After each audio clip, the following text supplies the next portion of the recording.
Très bien. Et maintenant...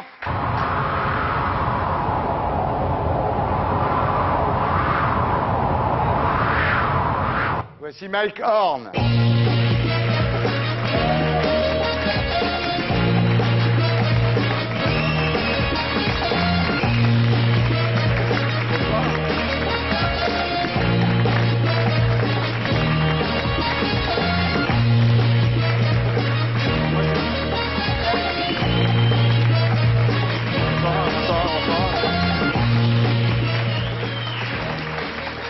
Bonsoir. Bonsoir. Bonsoir. Alors voilà un personnage, Mike Horn. Embrasser les femmes, c'est mieux. Vous parlez français maintenant? Ouais, comme une vache espagnole. Mais... Comme une vache espagnole, oui. Alors justement, vous êtes né en 1966 à Johannesburg, en Afrique du Sud. Alors avant de parler de votre aventure qui est exceptionnelle, Mike Horn, vous pensez quoi de ce qu'est devenu l'Afrique du Sud aujourd'hui? Le pays arc-en-ciel dont parle Nelson Mandela, où les Blancs sont restés, il y a toujours des Indiens, des Métis, des Noirs. Est-ce que ça marche? Écoute, je viens de rentrer de l'Afrique du Sud après 3 ans dans l'Arctique. Oui. Et puis, je voulais rester, en fait. Il y a beaucoup d'espoir là, il y a beaucoup de développement, il y a beaucoup d'investisseurs qui arrivent. Et puis, je crois que ça marche bien. Nelson Mandela, je le connais un peu. Et puis, il a vraiment fait un bon travail. Et puis, j'espère que Thabo Mbeki, il va continuer avec ça. Et puis, on doit juste faire d'autres petites choses pour les sida et tout ça. Mais, ma foi, il faut mettre un peu plus d'argent là-dedans et puis un peu plus de promotion. En tous les cas, Nelson Mandela a dit « Mon fils est mort du sida ». Alors que souvent en Afrique du Sud, on dit il est mort de la tuberculose parce qu'on n'ose pas dire que c'est le sida. Exactement. Et Nelson Mandela a avoué que son fils était mort du sida. C'est assez... Oui, à 52 ans, son fils a eu 52 ans. C'est triste, mais ma foi... Donc l'Afrique du Sud, ça marche. Aujourd'hui, oui. Je crois que ça marche. Puis... Alors voilà, donc Mike Horn est ce qu'on appelle un aventurier de l'extrême. C'est un type extraordinaire, la preuve. Il a déjà descendu l'Amazone à la nage. Il a fait le tour du monde en suivant la ligne de l'équateur. Et là, c'est un mec génial. marche en arrière. Génial. Et là, vous venez de faire 20 000 km autour du cercle polaire arctique. C'est la fameuse expédition Arctos. Alors, vous racontez ça dans un bouquin qui est publié chez XO, qui s'appelle Conquérant de l'impossible. Alors, il y a 2 phrases en exergue de ce bouquin.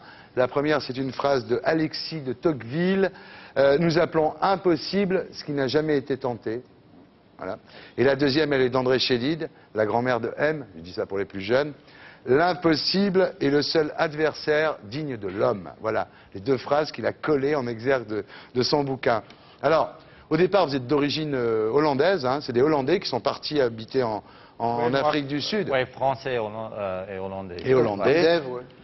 Pardon? Comme Dave. Comme Dave. Exactement, Comme Dave. Mais ils zonent pas dans les mêmes coins, mais bon, c'est un peu comme Dave. On n'est pas trop loin. Alors, votre père était directeur de lycée, c'était un ex-Springboks. Il est mort quand vous aviez 15 ans. Et votre mère était enseignante. Alors, enfant, vous étiez déjà très sportif, Mike Horn. Et son avenir d'aventurier se dessine assez tôt. À 8 ans, vous rejoignez en vélo la ferme de votre oncle, qui est située à 300 km de là. Oui, 300 km, c'est pas loin si t'as du temps. Il est insensible. Il a commencé la drogue tôt, alors. On est né avec ça en Afrique du Sud. Alors, quand vous étiez adolescent, vous êtes rentré dans l'armée, vous avez été capitaine des forces spéciales sud-africaines, vous avez fait la guerre en Namibie, donc ça vous a effectivement formé à la violence, voilà. Et puis ensuite, vous rentrez dans la vie professionnelle, et là, Mike Horn est employé par son oncle. Il fait de l'import-export de fruits et légumes au départ. D'ailleurs, vous réalisez une transaction exceptionnelle sur des choux, qui vous a rapporté énormément d'argent. Moi, j'ai trop bien gagné ma vie, comme beaucoup. Mais voilà, ça lui plaisait pas, parce que bon, il avait plein de blé, mais il n'avait pas de but dans la vie. Et là, vous établissez... Il avait plein de blé, mais il n'avait pas de pute dans la vie. C'est ce qu'on a compris. Non, mais attendez, les filles, vous êtes chaudes là-bas, c'est quoi, là? Elles sont chaudes.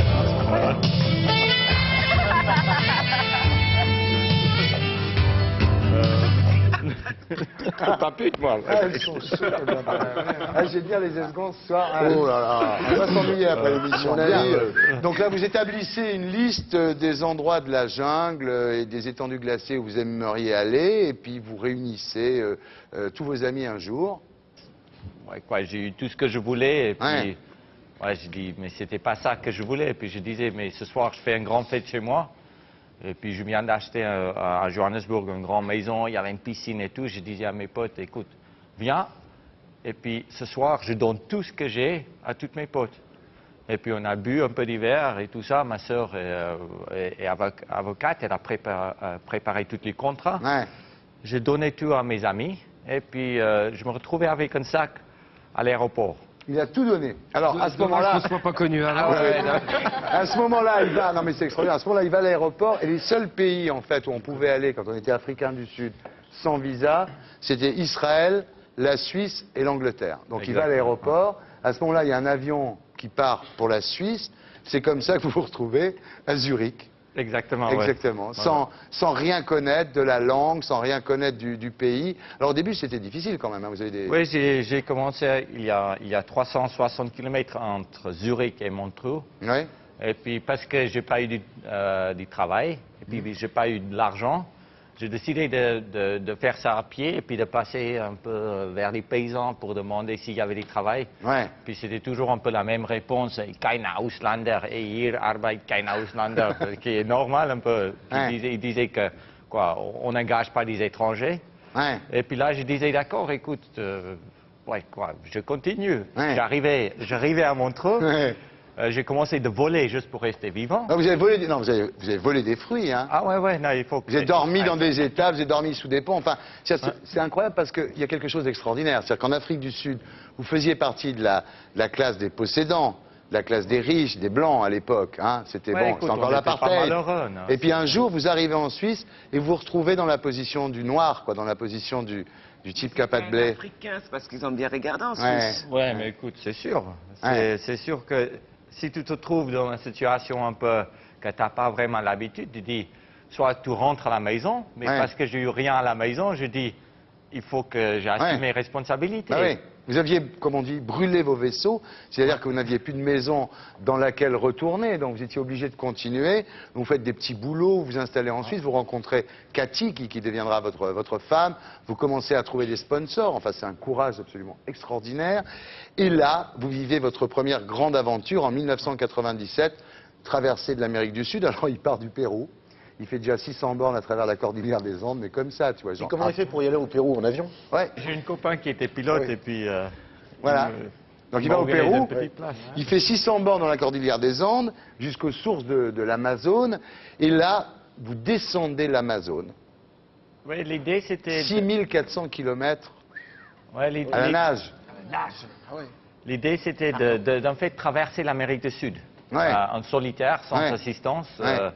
Et puis... Avec des bouées quand même, non? Il avait un truc qui s'appelle l'hydrospeed. c'est une petite planche, tu sais, un bodyboard, comme on dit. Ah oui, que avec tu- une hélice comme ça pour faire là. Mais il n'y a pas des Ah, trucs c'est des là-dedans jambes, c'est Ah, des les jambes. jambes, Déjà, ouais. les jambes, c'est des hélices. Ouais. Ah ouais, Il n'y a pas des facile. animaux, demandez Il y l'air. a- Il y a des piranhas. Il y a un animal qui est pas mal intéressant parce que Alligator, tu peux pas vraiment faire pipi dans l'eau parce qu'il y a c'est un poisson de chat parasite.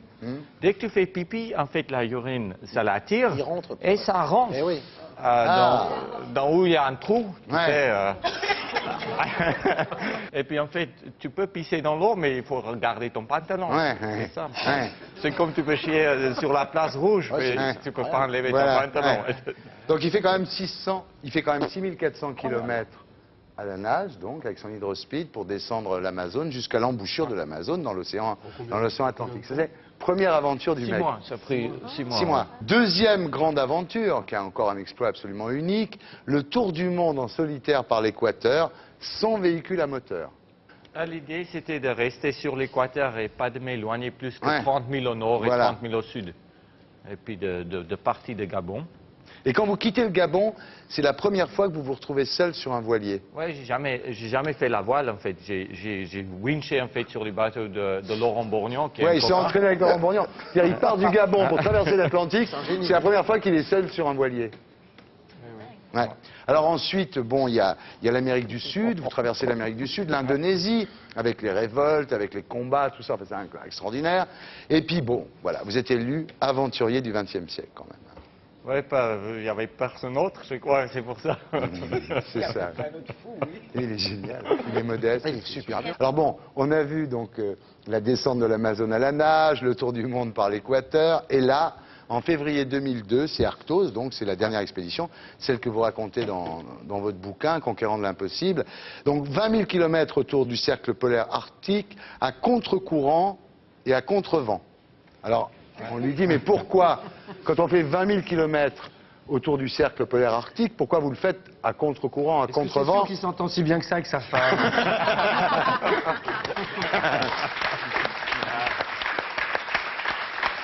Et alors, quand on lui dit pourquoi vous le faites à contre-courant, à contre-vent, il dit parce qu'en cas de réussite dans l'autre sens, j'aurais passé toute ma vie à me demander comment j'aurais réussi dans le mauvais sens. C'est quand même. Ah ouais. Écoute, c'est un moi, mec je comme ça. préférais d'échouer un peu contre des aliments que d'aller avec les aliments. Ouais. Ça en maillot de bain. Presque. Ah, il dit des trucs, il dit c'est tellement dur ce qu'il fait qu'il trouve le courage de surmonter toutes les épreuves. Et vous dites, je les ai surmontées parce que j'ignorais quelle souffrance elles représentaient. Si j'avais su quelle souffrance j'allais vivre, je l'aurais pas fait. Ouais. Vous utilisez des accessoires aussi à la maison? Ça continue. Ça continue, hein. C'est hallucinant comment se faire du mal et tout, c'est bizarre quoi. Non, mais écoute, pas du Comment tout. chier? Moi, je crois que j'ai pas du tout mal. Il y a des moments qui sont plus durs que les autres. Mais aujourd'hui, c'est mon métier. Et puis, je fais ça professionnellement pendant 10 ans. Et puis, moi, je vois ça comme tout à fait normal, en fait. Quand vous faites les courses, vous prenez un caddie ou vous mettez tout comme ça sur le dos? Pas du tout, non. Alors, ce qu'il faut savoir quand même, c'est qu'avant de faire le tour du cercle arctique, à l'envers, il y a eu un voyage préparatoire. Le voyage préparatoire, il dit, bon, pour me préparer, c'est pour se mettre en forme, je vais aller au pôle Nord en solitaire, 800 bornes. C'est juste pour s'entraîner. C'est juste pour s'entraîner. Et là, grosse erreur. Je n'ai pas eu vraiment le choix. C'était un moment que je marchais plus, ça veut dire que mon corps génère plus de chaleur. Et puis je commence à tomber dans l'hypothermie. Et puis là, c'est la vie au lima. J'ai enlevé mes moufles pour attacher mes chaussures. Et puis c'est sûr, c'est la dernière fois que je m'enlevais mes moufles. Parce que les doigts explosent. Et alors ce qu'il fait, il rentre dans sa tente et il met ses doigts dans le feu. Parce qu'ils sont tellement gelés qu'il les met dans le feu. Et à ce moment-là, oui, il a été un peu amputé, oui. Et à ce moment-là, ça sent la viande brûlée. Lui, il sent rien. Mais ça sent la viande brûlée. Alors, effectivement, là, vous décidez de rentrer. Donc, cette expédition préparatoire n'a pas été menée à son terme. Vous décidez de rentrer pour sauver vos mains, en fait. C'est ça? Exactement. Il y a un moment que tu dises, mais là, maintenant, je dois rentrer, je dois réparer mes mains. Autrement, si je continue, j'étais à 15 jours du pôle. Si je continue, je vais perdre mes mains et puis je ne peux plus rien faire de ma vie. Tout ça parce que tu avais des lacets, il fallait mettre des velcro là. J'ai eu des velcro, mais les velcro ne marchent pas à moins 50, ça pète en fait. Le velcro, ça peut être à moins 50, pas sûr. Alors, ce qui est extraordinaire, c'est que donc, il rentre, vous rentrez, on vous ampute un peu le bout des doigts, mais vous attendez même pas le délai normal. Vous partez pour cette fameuse expédition, donc Arctos. Et là, il y a des épreuves absolument inouïes. Je veux dire, par exemple, à un moment, il va en bateau au départ de Norvège au Groenland. Il y a un trou dans la coque. Et là, alors c'est incroyable. C'est-à-dire que d'une main, il conduit le bateau, de l'autre, il vide le bateau, et il y a les icebergs qui arrivent sur lui. Et le mec, il est au milieu. Et là, il y a Céline Dion qui se met à chanter. Et il se dit non. C'est incroyable. Et il se dit, je peux pas dormir. Parce que s'il dort, il peut plus piloter le bateau, il peut plus vider le bateau. Donc voilà, et puis au milieu des icebergs comme ça. Il y a 10 fois un peu, on n'a pas vraiment les choix, 10 fois. Et puis, si on va arriver en Groenland, il faut... Mais c'est vraiment un fou, lui. C'est vraiment le plus grand fou que j'ai vu. Terrible. Vous jouez à Chabit ou quoi, là? Alors après, il traverse le Groenland, donc il arrive au Groenland. Il traverse le Groenland avec une espèce de cerf-volant, quoi. Et ça va très vite parce que vous arrivez à faire un jour, par exemple, il fait 18 heures dans la journée, 143 km, donc ça va assez vite. Vous battez le record de traversée du Groenland grâce à ce système de cerf-volant. Et puis un jour, il y a un vent énorme. Looping. Voilà, ouais. Vous êtes arraché par une tempête de vent. Exactement, là, c'était juste un moment que tu peux plus gérer. La surface est trop grande. Tu as Ouais. 22 mètres carrés. L'hiver souffle à 70 km à l'heure et tu peux plus descendre ta voile.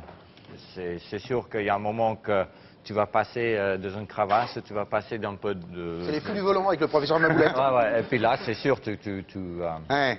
tombes. Et il s'en sort à chaque fois, c'est extraordinaire. À un moment, il arrive dans une région, il doit prendre un bateau pour aller à Calamity Bay, je crois. Il doit prendre un bateau. Et puis bon, il y a la glace qui fait qu'on ne peut pas naviguer. Il fait un détour de 1200 km. C'est-à-dire, le mec, c'est pas un détour de 300 mètres, c'est un détour de 1200 km. Et tout ça à moins 60 dans la nuit permanente. Parce qu'en plus de ça, il faut voir ce que c'est. Il fait même pas jour. Il neige, il fait froid, moins 60.